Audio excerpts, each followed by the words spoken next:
Gala nabi saja di iman aku dengan memperbanyak kalimat la ilaha illallah. Siapa orang yang memperbanyak zikir kepada Allah, ia lepas daripada kenifakan. Jangan nyebut kemunafikan sebenarnya. Munafik itu orangnya, kenifakan. Nabi bersabda, zikir adalah bendera iman. Kok bawa-bawa kalimat bendera sih Pak Jejen? Kata Rasulullah, kenapa dibawa-bawa kalimat bendera? Jangan anggap remeh bendera. Alah, bendera cuma 20.000 perak, bukan 2.000 perak. Kenapa orang kalau membangun rumah suka pakai bendera ya? Menunjukkan bahwa kita membangun rumah di negeri sendiri. Kalau Anda kibarkan bendera di perbatasan sana di Sanggau, 1 senti saja masuk ke wilayah Malaysia, urusan internasional itu. Ya. Sebaliknya kalau bendera di negara Anda dirobohkan oleh orang, diturunkan oleh orang, urusan bisa perang. Jadi zikir itu benderanya orang beriman. Maka orang yang nggak mau zikir kehilangan bendera, gitu aja. Ya, orang yang zikirnya udah hilang artinya bendera imannya udah hilang, udah nggak berkibar lagi. Apalagi bara'atu minan nifaq, pembebas dari kemunafikan, kenifakan, benteng dari setan. Ngomong setan dulu sedikit Ada setan gak di Pekalongan? Ada setan gak di Jawa Tengah? Banyakan setan, banyakan manusia. Sahabat apa musuh? Sering kalah apa sering menang? Pengen kalah apa pengen menang? Pengennya pengen, seringnya sering. Itu lagu lama Pak Jejen, itu orang udah kenal banget. Hampir semua CD Pak Jejen pasti ada itunya. Kok dibahas terus Pak Jejen? Sama aja dengan Anda pagi sore makan nasi, karena memang urusannya itu. Saya nggak pernah bosan membahas tentang setan, sebab kita keliru mengenal setannya, keliru. Kok keliru Pak? 1, setan dianggap pengganggu nomor 1. Tadi sudah saya katakan. Tetangga zina pasti setan. Ada yang maling, setan. Ada yang minum-minuman keras, setan. Kata setan, telingaku sampai merah. Terus dituduh aku terus, padahal kamu ini nggak diganggu juga udah berbakat sekali. Kok Pak Jejen tahu dunia setan? Ya dicoba-coba aja, barangkali bener. Ya. Lebih baik ada atau lebih baik tidak ada? Diulang, lebih baik ada, lebih baik tidak ada setan itu. Sejak kapan Anda berani ngomong begitu? Jujur, sejak ketemu Pak Jejen ya. Kok Pak Jejen sombong? Bukan sombong, syukur. Di Malaysia pun yang pertama mengucapkan kalimat itu, kata orang sana, saya ini orangnya. Saya ceramah lagi-lagi di Masjid Sultan Salahuddin.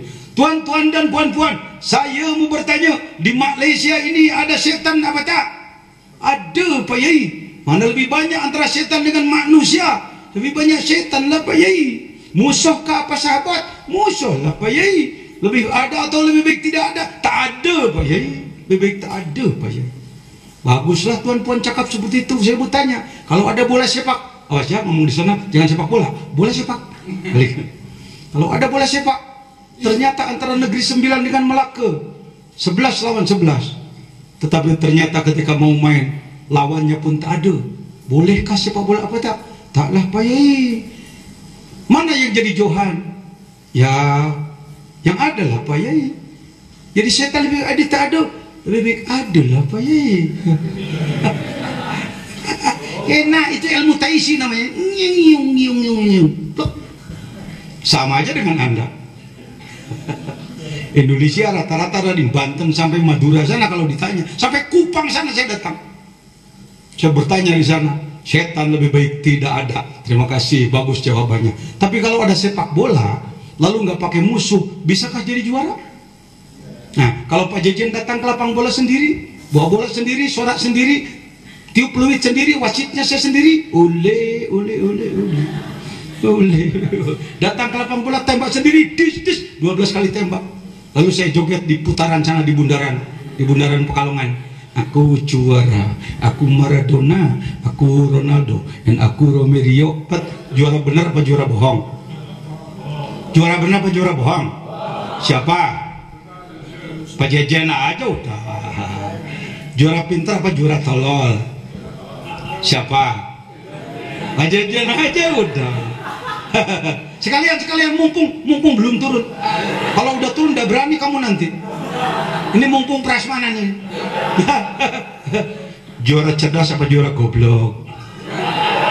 Cerdas apa goblok? Siapa? Pak Jejen orang goblok.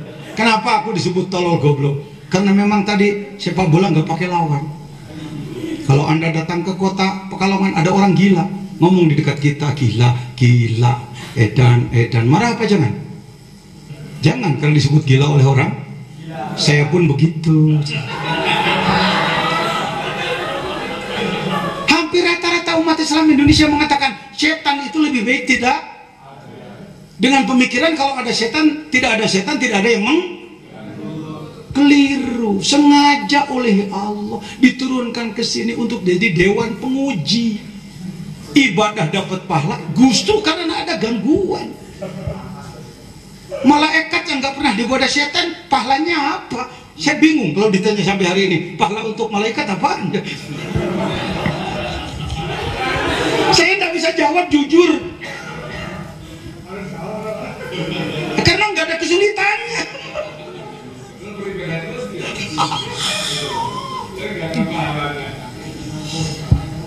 Alhamdulillah, Allah membuat. Kalau tidak ada setan main bola tak pakai lawan. Persoalan hari ini bukan ada atau tidak ada setannya anakku, bagaimana caranya kita mengalahkan dia. Yuk masuk kepada mengalahkan. Setan itu profesional atau amatir? Oh gitu ya? Kalau kita, setan yang menggoda Nabi Adam sampai sekarang belum dipensiun. Nipnya masih tetap belum dicabut. Bener ini. Nih, kok Pak Jejen gaya membahasnya ya jam-jam begini, jam ngantuk banget, capek. Maka saya harus mencari cara lain untuk menyampaikannya. Oh iya ya, profesional ya. Sedangkan kita amatiran, umur baru pendek, ilmu kurang bekal, pengalaman nggak punya. Pantes apa? Kalah terus. Sekarang saya mau ajak ngobrol aja sebentar. Maaf, dari zaman dulu orang Amerika sana suka bikin film James Bond, pembunuh berdarah dingin. Lain dengan kopral. Kalau kopral banyak habis peluru tapi nggak pernah kena.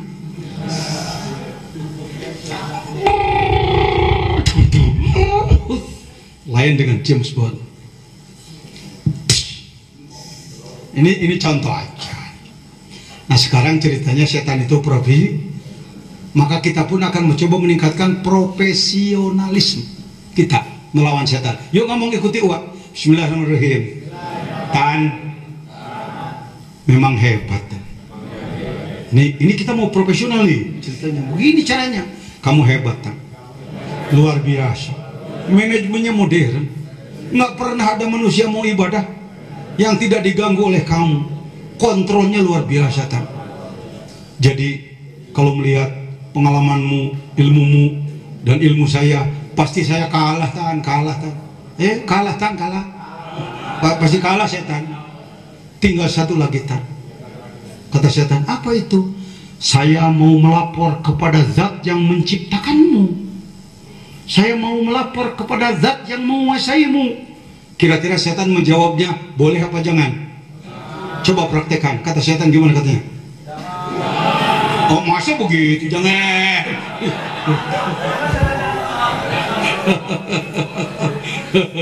Jangan. Kata setan,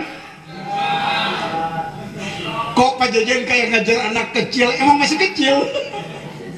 Di bidang marifat kita ini PAUD, playgroup.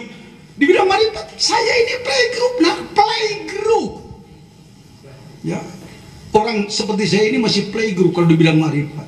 Allah Akbar. Itu yang serius seperti Syekh Abdul Qadir Jailani 25 tahun hidup tanpa bertemu dengan manusia, makrifat kepada Allah, itu kelas serius itu. Mau kita dikir-dikir lihat makanan, ngopi. Itu namanya playgroupan ya. Karena itu saya mau melapor pada Tuhanku, la ilaha illallah. Ya Allah, tolonglah saya tidak mampu menghadapi setan ini ya Allah. Mudah-mudahan Allah berfirman, setan jangan masuk ke orang itu. Kata setan, enggak takut dilihat. Profesional apa enggak? Amalin gitu aja. Amin. Saudara-saudara, saya percepat karena ini sudah sore, mungkin cuma pasal ini saja. Allah telah apa tadi? Allah telah menanamkan kalimat thayyibah berdasarkan ayat tadi. Alam tara kaifa daraballahu mathalan kalimatan thayyibah kasyajaratin thayyibah asluha thabit wa faruha fis sama tu'ti ukulaha kulla hinin bi idni rabbiha wa yadribullahu amthalin nas la'allahum yadhakkarun. Alam tara, hati-hati. Apa katanya? Terjemahnya apa? Alam tara, terjemahnya apakah kamu tidak melihat? Maaf Pak, itu terjemah tata bahasa. Kalau terjemahnya di kelas tasawuf, kelas sastra, bukan begitu. Lihatlah olehmu. Sebenarnya bukan bertanya, masa Allah bertanya? Alam nasroh, benar-benar aku telah membukakan kalbumu. Alam nasroh, alam taro, lihatlah, pandanglah, tembuskan padamu. Kaifa daraballahu masalan kalimat thayyibah. Kalimat thayyibah la ilaha illallah bagaikan pohon yang sangat bagus, akarnya tertanam di bumi, sedangkan cabangnya dia sampai ke langit. Dari setiap cabangnya ia mengeluarkan manfaat buah-buahnya. Bi'idni rabbiha, itulah percontohan kalimah la ilaha illallah. Allah telah menetapkan kalimah la ilaha illallah di dalam hati orang-orang yang mencintainya. Allah berfirman, Allah sudah pernah berdoa. Syukur kalau pernah. Di mana? Rata-rata wusul itu dipendam, dipungkam istilah wusul. Saya sampaikan ini di Malaysia, di Singapura. Hari Jumat kemarin saya sampaikan dalam khutbah di Batam, di Masjid Raya Kepri sana. Saya sampaikan. Maka setelah khutbah, setelah Jumat, berapa ratus yang talqin. Bukalah, kenapa ditutup-tutup? Ya. Agar orang wusul. Apa katanya? Wusul itu apa? Yuk, bismillahirrahmanirrahim. Wusul adalah orang yang melakukan perjalanan ruh menuju Allah dan sampai kepada Allah sekarang waktu hidup di dunia. Diulang, wusul adalah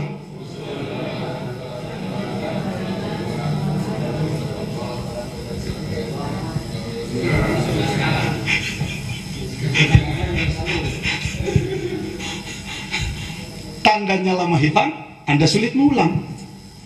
Tandanya lama hilang, maka Anda sulit mengulang. Karena sudah terlalu lama kalimat itu hilang dari kalangan kita.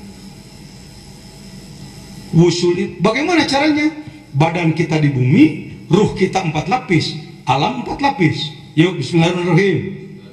Badan kita di bumi, jasad kita 4 lapis, jasad kolbu, ruh sirri, jasad kolbu, fuad sirri. Ruh kita 4 lapis, jismani, nurani, sultani, kudsi. Alam pun 4 lapis, mulki, malakut, jabarut, lahut. Wusul adalah melakukan perjalanan ruh, menembus diri sendiri sampai ke wilayah sirri, berarti menembus perjalanan ruh dari mulki sampai ke lahut. Itu wusul. Dan itu wajib, fardu ain hukumnya. Loh, kok Pak Jijin fardu ain? Ayo, ya ayyatuhan nafsul mutmainnah, irji'i ila rabbiki fadkhuli fi ibadi. Suka dibaca ayat itu ketika talqin mayit. Hehe, sang kiai jongkok, ya ayat Tuhan nafsul mutmainnah. dapat amplop pulang, makan lagi. Padahal ayat Tuhan nafsu itu memproses manusia. Nafsunya ada 7 tingkatan. Dari mulai ammaroh, lawamah, mutmainnah, mulhimah, rodiyah, mardiyah, ketujuh kamilah. Ayo, pakai Jawa, pakai Sunda, langgamnya. Yuk, ammaroh, lawamah, mutmainnah, mulhimah, rodiyah, mardiyah, ketujuh kamilah. Jangan hanya dijadikan hafalan, saudaraku. Ini adalah memproses diri. Pertama, orang nafsunya ammarah bisu. Nafsunya selalu mengajak pada kejelekan, kejelekan, kejelekan, kejelekan. Ammarah bisu. Dilatihlah melalui zikrullah, la ilaha illallah, la ilaha illallah, la ilaha illallah, plus zikir khofi di dalam.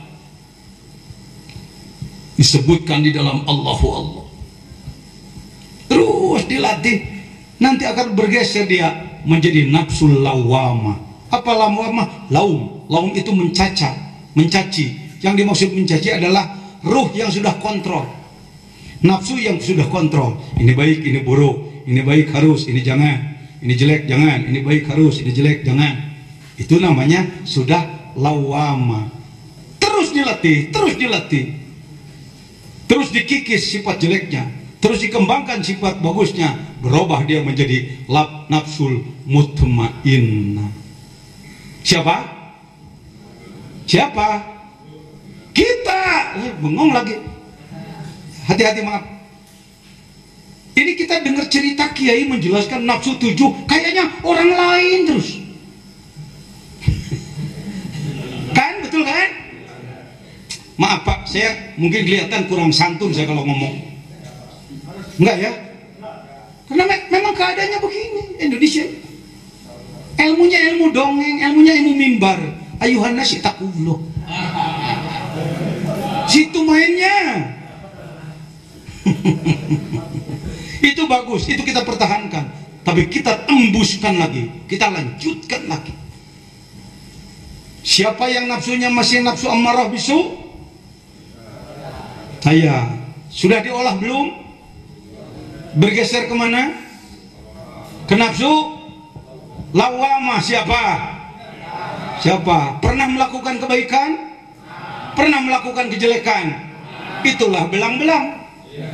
Itulah nafsu lawa. Alhamdulillah, itu kemajuan. Tuh kan, kalau pakai ilmu ngomongnya enak. Jangan gitu. Orang ini walau ada jeleknya ada bagusnya, lawamah dia. Sudah ada kemajuan dibanding dengan nafsu ammarah. Alhamdulillah. Tapi jangan macet di situ. Kalau situ punya anak kelas 3 SD, sekolah 3 tahun nggak naik-naik, senang apa sedih? Gembira apa marah? Marah. Nggak ada yang ngomong begini, alhamdulillah kiai, anak saya istiqomah di kelas 3. Ketawa lagi kau. Jadi jangan istiqomah di lawa, nanti bergeser ke mut. Itu sudah dijemput. Ya ayat Tuhan nafsul mutmainnah, itu dijemput itu. Sudah ada yang menjemputnya. Hei si Fulan, hei Mas, siapa namanya? Heri, hei Mas. Munir, hei Mas. Hei Mbak. Hei Mbak Rabi'ah dan lain-lain. Kalau mau dipanjangkan, aku bangga melihat kamu. Kau berjuang mengurus rohmu, kau berjuang mengurus nafsumu, dan kau berhasil sampai kepada mutmainnah, jiwa yang tenang. Ayo, aku jemput untuk menghadap Allah sekarang, bukan mati. Irji'i ila rabbiki radiyatan mardiyah. Engkau ridho dan engkau diridhoi. Fadkhuli fi ibadi, mari masuk bersama hamba-hambaku yang saleh, syuhada auliaullah salihin.